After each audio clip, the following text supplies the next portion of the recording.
Standard 9. Hello students. Today we will study your literature book behind Sound of Music, part 2. The Shahnai of Bismillah Khan. In first part, we have a study about Evelyn Glennie, who made her life a success story by the medium of music. And in this chapter, we have a study about the Shahnai Maestro Bismillah Khan. बिस्मिल्लाह खां एक लड्डू इनाम पाने वाले लड़का जो कि भारत का सबसे बड़ा नागरिक सम्मान भारत रत्न को प्राप्त किया। यानी मेरे कहने का मतलब है कि small opportunity is the beginning of great success. कैसे इस स्टोरी में हम लोग पढ़ेंगे। सम्राट औरंगजेब जिनके दरबार में 9 म्यूजिकल इंस्ट्रूमेंट थे, जिसमें एक पुंगी था, और सम्राट ने पुंगी पर बैन लगा दिया कि इसका साउंड जो है वो अनप्लीजेंट साउंड है। इसका श्रिल अनप्लीजेंट साउंड के कारण उस पर बैन लगा दिया, और इसको 9 इंस्ट्रूमेंट जो शाही दरबार में था, रॉयल रेसिडेंस में था, रॉयल कोर्ट में था, उसे अलग कर दिया। एक बार्बर फैमिली जो प्रोफेशनली म्यूजिशियन था, उसने ये डिसाइड किया कि हम पुंगी को इम्प्रूव करेंगे, और उसने एक हॉलो पाइप लिया, हॉलो वुडन पाइप लिया, और उस पर 7 होल्स बनाए। फिर उसको कुछ होल को ओपनिंग किया और कुछ होल को क्लोज किया। इस तरह से उससे बजाया और एक मेलोडियस साउंड उससे प्रोड्यूस हुआ। तो ये सॉफ्ट और मेलोडियस साउंड प्रोड्यूस हुआ। इसके बाद इस इंस्ट्रूमेंट को सबसे पहले शाह के सामने शाही दरबार में और एक नाई के द्वारा बजाया गया, इसलिए इस इंस्ट्रूमेंट का नाम शहनाई पड़ गया या शहनाई रखा गया। फिर ये जो है, पहले शुरू में ये शहनाई के साउंड को बिल्कुल ऑस्पिशियस माना जाता था। ये जो है बिल्कुल ऑस्पिशियस माना जाता था, और इसलिए ये सिर्फ भारत के उत्तर भारत के वेडिंग में इसका लोग बजाना नितांत जरूरी समझते थे, अनिवार्य समझा जाता था। और ये टेम्पल में बजता था और किसी ऑस्पिशियस ओकेजन पर या फिर फंक्शन में बजता था। लेकिन इस इंस्ट्रूमेंट को हो म्यूजिकल क्लासिकल म्यूजिक में यानी शास्त्रीय संगीत के मंच पर लाने का श्रेय ये बिस्मिल्लाह खान ने इस शहनाई को क्लासिकल म्यूजिक में लाया, शास्त्रीय संगीत के मंच पर लाया। फिर ये जो है वो जब ये 5 वर्ष के थे तो गिल्ली डंडा खेलने के लिए डुमरांव के एक तालाब के किनारे खेलते थे गिल्ली डंडा, और डुमरांव में ही ये बिहारी जी टेम्पल में चैता गाने जाते थे, भोजपुरी चैता गाने जाते थे, और वहाँ के लोकल महाराजा द्वारा इनको 1.25 kg का लड्डू इनाम स्वरूप दिया जाता था। महाराजा जो है इनको जो चैता के कार्यक्रम जब समाप्त हो जाता था, इनको 1.25 किलो का लड्डू इनाम देता था। ये जो है बिहार के ही डुमरांव से बिलोंग्स करते हैं, और इनका जन्म जो है बिहार के डुमरांव में ही हुआ था। और ये फिर ये इनका पूरा फैमिली जो है वो शहनाई वादक था, महान शहनाई वादक था। इनके दादाजी रसूल उल बख्श खान महान शहनाई वादक थे। इनके पिता जो हैं वो पैगंबर बस जो हैं वो भी महान शहनाई वादक थे। इनके पूर्वज पूजे शहनाई वादक।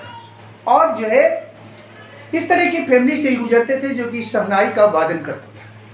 और ये भी एक बार्बर फैमिली से जुड़े हुए थे, बार्बर फैमिली से बिलोंग्स करते थे। इनका जो है इनका मामा घर वाराणसी में है। वाराणसी में जब ये 3 वर्ष के थे तो इनकी माँ इनको लेकर के वाराणसी गई और इनके मामा अली बख्श जो हैं वो विश्वजीत टेम्पल में शहनाई वादन किया करते थे। इनके मामा अली बख्श जब घर पर शहनाई का अभ्यास करते थे तो घंटों ये उनके साथ वहाँ बैठे रहते थे। फिर उनके साथ अपने मामा के साथ ये मंदिर जाना शुरू कर दिए। फिर वहाँ जब तक इनके मामा वो शहनाई प्लेइंग करते थे तब तक ये वहाँ बैठे रहते थे जब तक कि कार्यक्रम समाप्त नहीं हो जाता था। फिर ये जो है खुद से अपना घंटों अभ्यास करने लगे, दिन भर शहनाई का अभ्यास करते थे। फिर ये बालाजी टेम्पल, मंगला मैया टेम्पल, फिर गंगा घाट पर जा कर के अकेले में ये शहनाई का अभ्यास करते थे और अकेले अभ्यास करते थे। और गंगा की लहरों से इनको ये प्रेरणा मिली और इन्होंने राग का आविष्कार कर दिया। जबकि शहनाई को पहले ये क्लासिकल म्यूजिक से अलग रखा गया था और दूर रखा गया था, फिर इन्होंने राग का आविष्कार करके इसको शास्त्रीय संगीत से जोड़ दिया, शास्त्रीय संगीत के मंच पर ला दिया।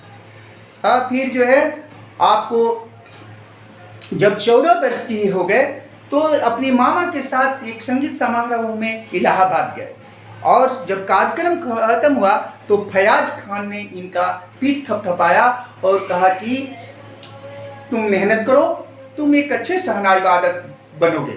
और फिर ये जो है जब लखनऊ में ऑल इंडिया रेडियो की स्थापना हुई तो वहाँ से इन्होंने शहनाई वादक मन किया और शहनाई वादन करने का अवसर इनको मिला और ये सबको मौका मिला इनकी शहनाई सुनने का। फिर जो है जब भारत 15 अगस्त 1947 को आज़ाद हुआ तो दिल्ली के लाल किले के 4 दीवार से इन्होंने शहनाई वादन कर पूरे राष्ट्र को का अभिवादन किया। फिर इन्होंने अपने पूरे हृदय को उड़ेल दिया अपने राष्ट्रवासियों के सामने।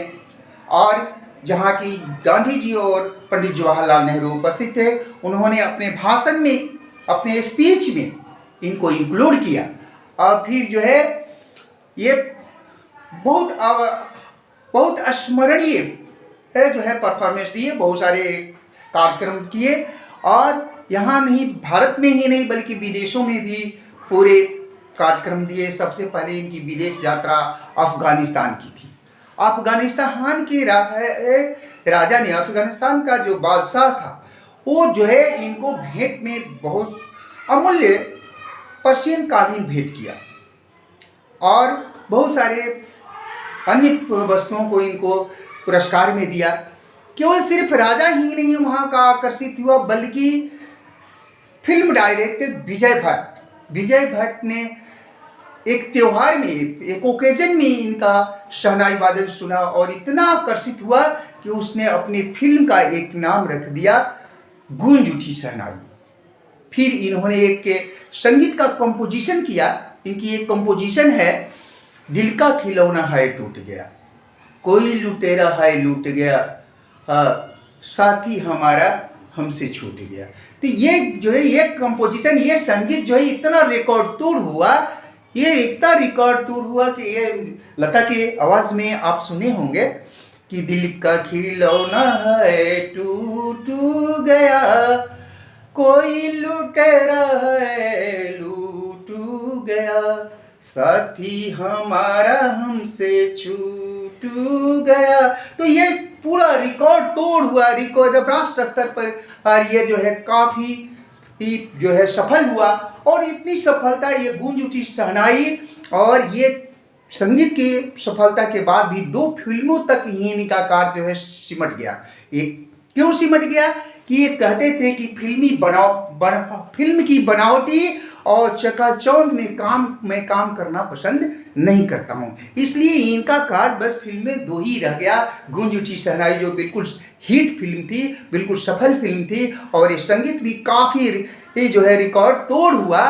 फिर भी जो है ये फिल्मी दुनिया में बस इतना ही 2 ही तक सीमित गए। फिर ये जो है इनको बहुत सारे इनाम मिला, बहुत सारे इनामों से पुरस्कृत किया गया। इनकी ख्याति जो है वो बहुत तेज़ी से नेम फेम इनका बढ़ने लगा और भारत की सबसे प्रसिद्ध जो है इनको पद्मश्री, पद्म भूषण, पद्म विभूषण से सम्मानित किया गया।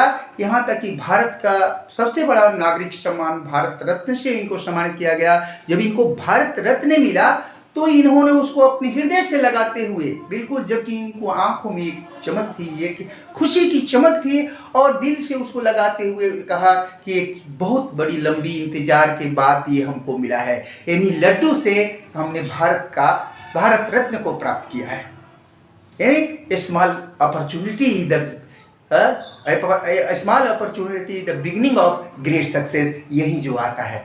और ये जो है फिर ये विदेश यात्रा करने के बावजूद भी बहुत सारे माने पूरे संसार का, वर्ल्ड का भ्रमण करने के बाद भी वाराणसी को और डुमरांव को सबसे वंडरफुल टाउन कहते थे कि वाराणसी और डुमरांव जो है वंडरफुल टाउन है।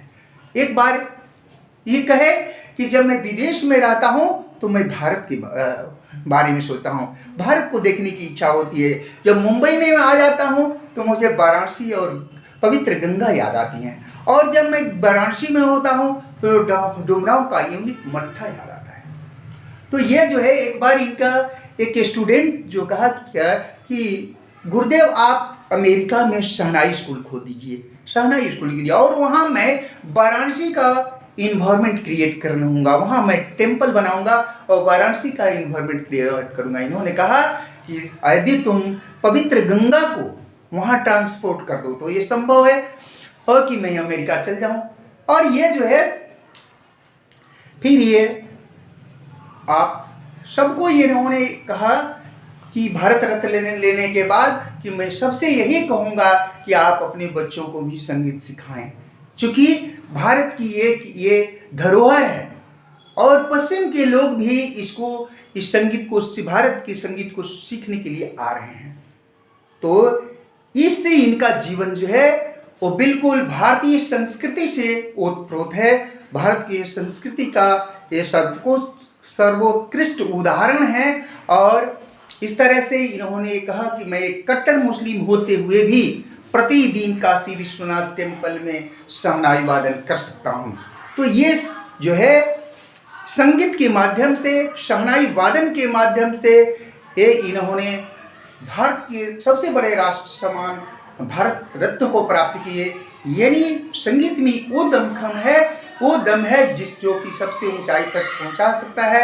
हम लोग ये 2 पार्ट पढ़े हैं, साउंड ऑफ म्यूजिक, तो इसमें ये समरी हम लोग पढ़ चुके हैं। फिर आगे जो है अपने नेक्स्ट